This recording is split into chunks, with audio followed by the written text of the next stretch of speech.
All right. Okay, this is the section 10.4, construction. We are going to be constructing a square inscribed in a circle, which means a circle is going to go around the square. All the vertices of this square will be on one circle.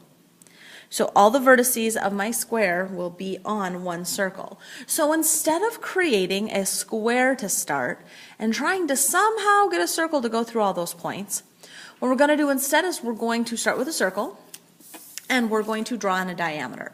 So really just draw in any segment that goes, any chord, that goes through the center. Okay. And let's label the ends of these A and B. Okay.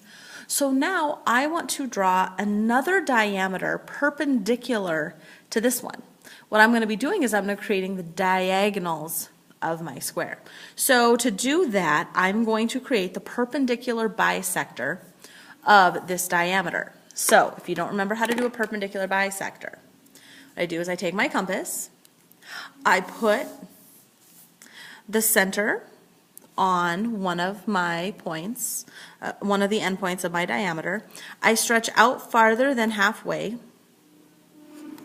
So we want to stretch it out farther than halfway here.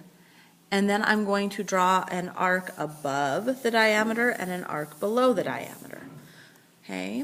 Now, without moving my compass, I come and put my center of my circle, let's put my center at B, and I do a mark above and a mark below. So we have now these two intersection points, this one here and this one up here.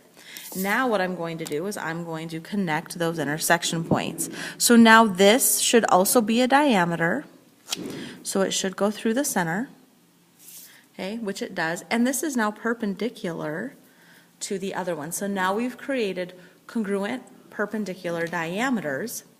So now if I connect my vertices in order, let's end these C and D. If I connect A to C,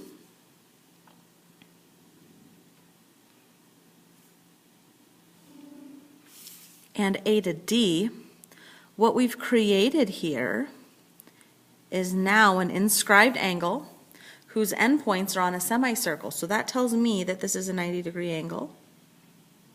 Okay. And then if I do the same from B, B to D, and B to C, this is another 90-degree angle. And since the diagonals are congruent, I know this is a rhombus, so we know all four sides are congruent. So now I've inscribed a square inside a circle. And this is actually a quick and easy way of creating a square, of making sure you have a square. Start with a circle, inscribe that square inside that circle. So now quadrilateral ACBD is a square.